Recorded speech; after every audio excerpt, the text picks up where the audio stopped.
Hey there, what's up? It's Johnny here, and welcome to another episode of the 3C Show, the show that's full of photography love. Anyway, we're here, and I've got this cool image from Dane from the Team 3CX members, and man, this is wicked. Egypt, the Sphinx, gangster. Now, Dane's question is, how do I get more pop out of my images?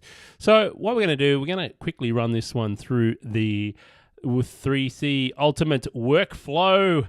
And the first thing I can see here is we need to warm this bad boy up because I've got a few ideas. So I'm actually going to go with shade because I really want to warm up this area, warm up the Sphinx because there is detail here. We have got a raw file. So you can see by the histogram, we're a little bit overexposed. We're a lot overexposed, probably 2 to 3 stops. So we're going to have to darken down this bad boy. So let's have a look, a stop and a half. If I go 2 stops down, that's looking pretty good. Let's try, so a stop and a half. So we've taken that back about a stop and a half there, the darken ribbons. So I'm not going to touch the highlights yet, but I am going to open up the shadow. So let's plus the shadows 50. That's looking pretty good. The histogram's a lot more balanced there. And we've got some nice yellows here in Mr. Sphinx. Oops. And anyway, I cracked myself up. Anyway, so whites and blacks, we're down here. So let's do that. Whites and blacks, a little bit too white. Now we can see we've lost a lot of detail in those clouds. So I'm going to go back here to my highlights. Now the whites are set, and I'm just gonna have a look here. And I reckon we're gonna have to pull the highlights right back here. Let's have a look. Let's have a look. Yeah, I think that's where it needs to be, right back there. I'm gonna rethink that. I'm gonna go back up here, and this is what I like about the presets. You can easily go back and try different bits and pieces. All right, so we've got this lovely, and because we've lost a bit of detail in the sky, I'm assuming we've lost a bit of color in that sky as well. So you can see here's the before and after. We're starting to get a bit of detail back there, but we've still got a bit more work to go. And the image isn't popping off the page yet like I like it, okay? So let's just keep going down. So we've done our white and black point. Now let's have a look at contrast. I'm just going to bring that up a bit. Oh, that's starting to look good. Mr. Sphinx here is popping out of the screen, okay? So the other thing we're going to do is let's just let's see what the ISO was for this one. And ISO 200, so there won't be any noise in this at all. But what I'm going to do is I want to get some nice sharpening here.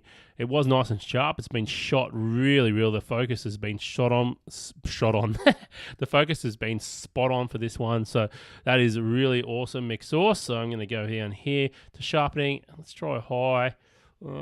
Medium, definitely. Yep, that's looking pretty good. I'm going to zoom back out here, go down to the details panel, hold down the option key. I'm just going to mask out that sky there. Looking good. All right, we're getting down and dirty. So I'm not going to touch the vibrance in that just yet because I want to try a couple of little things here. And dehaze and clarity, I think this could do with some clarity easy. So I'm just going to add some medium clarity to this thing. And you can see one thing clarity does do, it takes the saturation out of the image. So it means I'm going to add that back there with a bit of vibrance. So clarity tends to pull your saturation down. Now I'm just going to have a look here at dehaze because it's pretty cool for doing things like masking, bringing details back into skies and things like that. So, but I'm not liking what dehaze is doing to the whole image, okay? So I'm going to do some local adjustments right now. So you can see I still feel like the whole thing is just a little bit overexposed still. And that would mean I'm going to bring my shadows up. So I'm going to do a bit of manual adjusting because sometimes when your image is like, it's a little bit overexposed, you need to go in and do a bit of work with it to trick it out. So another question Dane had was, how do you get different colors into your graduated filters? So what I really love about the grad filters is I'm going to drop one over here like this. All right. And I'm just going to hit the effects key here. So I've dragged down, and if I hit the O key, you can see it's basically affecting the sky at the moment, but still the Sphinx's head, and we're going to fix that up a bit later. But let's concentrate on that sky. So I want to pull those highlights back a bit because there is a little bit of detail there, and I feel like it needs to be a bit bluer, that sky. So I'm easily going to go and add some blue. I just feel like I need to pull that down. Don't worry, it's affecting this top area. We're going to fix that in a minute, okay? So let's have a look. Dane asked me how you add colors in, and basically 99% of the time, the only colors I add when I use my graduated filter are from the temperature sliders up here. And you can see you can get your yellow sky, you can make it purpley yellow, and obviously it's all a bit funky. And for this, I think we just want to add a little bit of blue tint. Now, you can go down here and you can get every color of the rainbow, and you can add a purple sky, stuff that's, you know, way over the top. So if you find you're not getting your temperature slider, the color that you want from your temperature sliders, you can go down here and make an adjustment just by simply clicking along the wheel till you find the color, and then you've got this slider here for the opacity, and you can bring that right down to what you need. But I'm not going to go with that now. I'm going to go back to what we had originally, and I'm just going to reset everything, and I just simply want to, hang on a second, I think I've still got a color in happening there. Yep, so green. So just make sure that opacity slider's down. Sorry, just reset it there. I'm just going to add a bit of blue into the sky here, and I want to pull those shadows back a little bit up the top, and I might just lower that exposure, that sky, a little bit. Now, you want to remember the sky is always the brightest part, so you don't want to go lowering the opacity. Sorry, you don't want to go lowering the what I'm thinking of, Johnny. Spit it out, mate.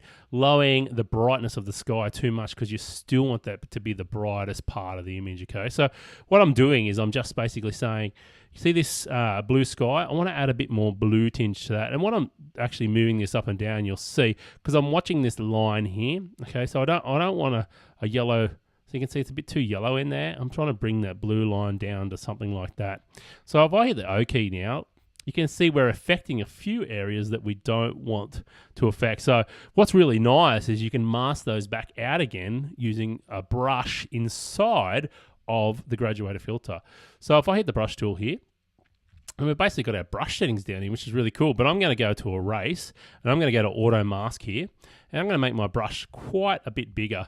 Okay, and so what I'm doing is I'm just going to auto mask along the edge here, and I'm just going to remove that effect that the graduated filter is having on those areas, because we don't want those to turn blue.